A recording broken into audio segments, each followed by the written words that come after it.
మీ పిల్లలు ఫారెన్లో చదవాలనేది మీ కల?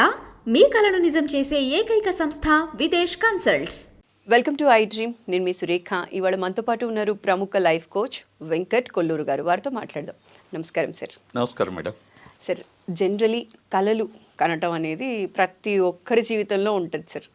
గోల్, డ్రీమ్ ఇట్లాంటివి ఖచ్చితంగా ఉంటుంది. లాంగ్ టర్మ్ గోల్ ఒకటి ఉంటుంది, డ్రీమ్స్ ఉంటాయి, రకరకాలుగా ఉంటాయి కదా సార్. అయితే డ్రీమ్ని ఫుల్ఫిల్ చేసుకోవాలి అంటే మన చెక్ లిస్ట్లో ఫస్ట్ ఉండాల్సిన పాయింట్స్ ఏంటి అంటే ఏం చెప్తారు సార్? కళలు అనగానే మనం చాలా విచిత్రంగా ఉంటాయండి. మనం పడుకున్నాక చాలా కళలు వస్తుంటాయి. నిద్రలో కనే కళలు. నిద్రలో కలే కళలు అంటే పగలంతా మనం చేసే యాక్టివిటీస్ నుంచి కళలు వస్తూ ఉంటాయి. లేదు ఈయన ఇంకేదైనా వేరే వేరే డ్రీమ్స్లో ఉంటే, ఊహల్లో ఉంటే ఆ కళలు వస్తూ ఉంటాయి, రకరకాలుగా వస్తూ ఉంటాయి. కొంతమంది పగటి కళలు కూడా కంటూ ఉంటారు. కళలు అనగానే ఫస్ట్ మనకి ఎగ్జాంపుల్ ఏమొస్తుంది ఏంటండి, అబ్దుల్ కలాం గురించి చెప్తారు. కళలు అనగానే కళల కనండి ఆయన ఒక శ్లోకం చేశారు. అయితే రెండో దాన్ని మర్చిపోతారు. కళల కనండి, కళను సాకారం చేసుకోండి అని చెప్పాడు. అది ఆయన చేసుకున్నాడు, మిగతా వాళ్ళు ఎంతమంది చేసుకుంటున్నారో తెలియదు అనమాట. సో కళలు కనటమే కాదు, కళను సాకారం కూడా చేసుకోవాలి. కళలు కనడం వరకు అందరికీ ఈజీనే, ₹1 ఖర్చు పెట్టక్కర్లేదు, అందరికీ కళలు వస్తాయి. కానీ వాటిని సాకారం చేసుకునేటప్పుడే స్టోరీ మొదలవుతుందన్నమాట. దీనికి కూడా ఒక చిన్న స్టోరీ చెప్తాను, రియల్ స్టోరీని. ఒకడు వాడి ఫైనాన్షియల్ రీజన్స్ వల్ల చిన్నప్పుడు చదువుకోలేకపోయాడు. 1వ తరగతిలో 2వ తరగతిలో చదువుకున్నాడు. ఆ 2వ తరగతిలో వాడేంటంటే కొంచెం తొంటరివాడు. 2వ తరగతిలో వెళ్ళాక, అరే ఎందుకు నువ్వు స్కూల్లో రావట్లేదని చెప్పేసి టీచరు బెత్తం పట్టుకుని అడిగేటప్పటికి వాడు కొంచెం పౌరుషం ఎక్కువ. బుగ్గల పంతులు జాగ్రత్తగా మాట్లాడు. బుగ్గల పంతులు అంటే ఆ మాస్టర్ కొంచెం బుగ్గలు ఉంటాయి. ఒకటి వీడి కర్ర పట్టుకునేటప్పుడు వీడి కోపం వచ్చింది. వీడేదో రీజన్స్ వల్ల స్కూల్కి వెళ్ళలేకపోతున్నాడు.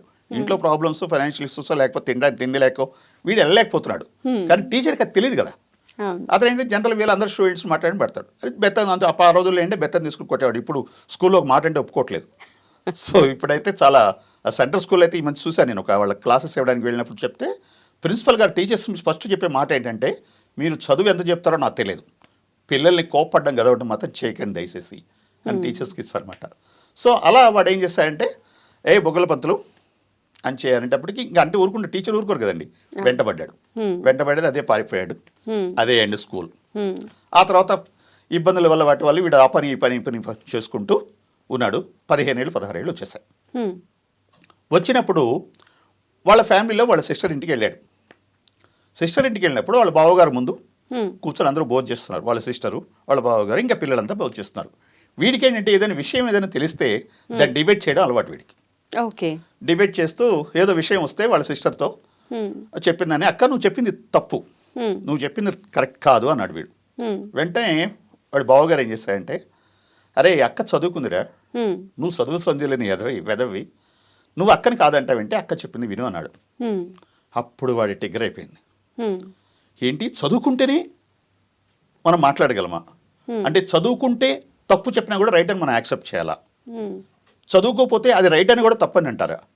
ఇదేంటి విడ్డరు అని చెప్పేసి నేను చదువుకోవాలని చెప్పేసి వాడు నిర్ణయించుకున్నాడు. వెంటనే వచ్చేసి వాళ్ళ అమ్మ దగ్గరికి వచ్చి, అమ్మ నేను చదువుకుంటానని చెప్పన్నాడు. ఇదేమిట్రా 15 ఏళ్ళ వయసు వచ్చింది నీకు, ఇప్పుడు చదవటం ఏంటి? పైగా ఇంకొకసారి స్టోరీ జరిగింది. వాడు ఇతనికంటే పెద్ద అతను చదువుకుంటూ ఇట్లా పనిచేస్తూ చదువుకుని అతను అనారోగ్యం వల్ల చనిపోయాడు. 2 కొడుకులు, ఒకటి చనిపోయాడు, ఇలా నీలాగే చేశాడు. వాడు చదువుకోలేక పని చేసుకుని చదువుకుని అనారోగ్యం పాలే చనిపోయాడు. నువ్వు కూడా పోతే నా పరిస్థితి ఏంటి? వద్దు నాన్న అంది. అమ్మా నేనేం కాదు, నేను చదువుకుంటాను, కానీ చదువుకోకుండా జీవితం ఇలా కొనసాగించకంటే ఒకవేళ ఏదైనా జరిగితే పోవడం బెటర్ అమ్మా అంటే పాపం ఆమె ఏడ్చింది. బట్ అయినా కన్విన్స్ చేశారు, అమ్మ నాకేం కాదు అని చెప్పేసి. అప్పుడు వాడు దాన్ని సాకారం తెలుసుకున్నాడు. ఎలా అంటే ఉదయం 7 గంటల నుంచి రాత్రి 9 గంటల వరకు షాప్లోకి వెళ్ళి పనిచేసేవాడు. రాత్రి ఇంటికి వచ్చి భోంచేసేవాడు. స్ట్రీట్ లైట్ కింద కూర్చుని చదవడం మొదలుపెట్టాడు. ఫస్ట్ మెట్రికులేషన్, ఆంధ్ర యూనివర్సిటీ నుంచి మెట్రికులేషన్. ఎందుకంటే డైరెక్ట్ చదవాలంటే ఇంకా అదే. మెట్రికులేషన్ ఎగ్జామ్షన్ ఫీజు కట్టి మెట్రికులేషన్ చదివాడు. చదివాక ఏమైంది, ఆ మెట్రికులేషన్ ఎగ్జామ్ రాసేటప్పుడు వీడు పగలంతా పనిచేయడం, రాత్రి చదవడం వల్ల టైఫాయిడ్ కొట్టేసింది. అరే చెప్పాను కదరా విన్నావా అని చెప్పి తల్లి మళ్ళీ ఏడుపులు. సరే ఆ ఎగ్జామ్ అలా వదిలేశాడు. నెక్స్ట్ మళ్ళీ 6 months తర్వాత మళ్ళీ ఎగ్జామ్షన్ కట్టాడు, ఫీజు కట్టేసి మళ్ళీ చదవడం మొదలుపెట్టాడు. పెట్టేసి మెట్రికులేషన్ కంప్లీట్ చేశాడు, ఇంటర్మీడియట్ కంప్లీట్ చేశాడు, డిగ్రీ కంప్లీట్ చేశాడు. 21వ సంవత్సరంలో వాడు ఒక జర్నలిస్ట్ అయ్యాడు. వాడు చంద్రబాబు నాయుడు గారితోనూ, ఎన్టీ రామారావు గారితోనూ, ప్రైమ్ మినిస్టర్ విపి సింగ్తో కూడా వాడు ఇంటర్వ్యూ చేశాడు. రాజీవ్ గాంధీతో కలిసి తిరిగాడు. ఆ లెవెల్కి వెళ్ళాడు. అంటే ఇది చెప్పడానికి బాగానే ఉంది, కానీ 9 గంటల వరకు ఉదయం 7 నుంచి 9 దాకా పనిచేసి రాత్రిపూట కూర్చొని 3 గంటల దాకా చదివి 2-3 గంటలు నిద్రపోయి మళ్ళీ పొద్దున్నే పనికి వెళ్ళి పని చేయకపోతే ఇంట్లో గడవదు. ఇలాంటి కండిషన్లో వాడు చదివాడంటే ఎంత డిటర్మినేషన్ కావాలి, ఎంత ఫైర్ కావాలి, ఎంత మెంటల్ స్టామినా కావాలి. ఫిజికల్ స్టామినా ఎంతో కొద్ది ఉంటుంది, మెంటల్ స్టెబిలిటీ. వాడు అనుకున్నది ఒకటే, నా గోల్ నేను చదువుకోవాలి, ఈ చదువుకునే క్రమంలో నేను అనారోగ్యం పాలైనా సరే, నేను చివరికి చనిపోయినా సరే నేను చదువుకు తీరాలి అనుకున్నాడు. చదువుకు తీరాడు. ఇవాళ వాడు గొప్ప వ్యక్తిగా నిలబడ్డాడు. So this is the determination. ఇది కళలు కనడం అంటే అందరూ కంటారు, కానీ కళను సాకారం చేసుకోవడం అంటే దానికి ఎంత శ్రమ ఉంటుంది. అలా శ్రమించిన వాళ్ళు మాత్రమే కళను సాకారం చేసుకోగలుగుతారు.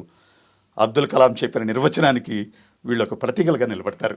సరే, అయితే పిల్లల విషయంలో కళలు కన్నప్పుడు అవి నిజం చేసుకోవాలి అంటే పేరెంట్ సపోర్ట్ కూడా అవసరం సార్.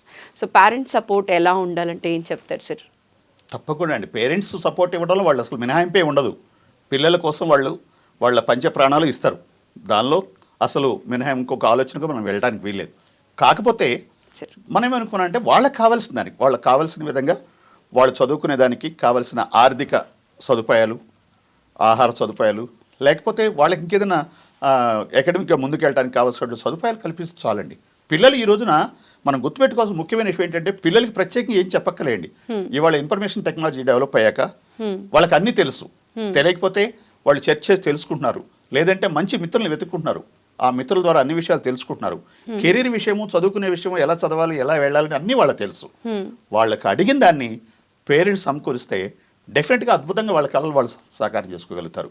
పేరెంట్స్ చేయగలిగింది మాత్రం అది చేయలేకపోతే మాత్రం వాళ్ళ కెరీర్ని మనం ప్రోత్సహించలేం. అది ఒకటి. Thank you so much sir. చాలా చక్కటి ఇన్ఫర్మేషన్ ఇవాళ మా ప్రేక్షకుల కోసం తెలియజేశారండి. మరోసారి ప్రత్యేక ధన్యవాదాలు. నమస్కారం. Thank you.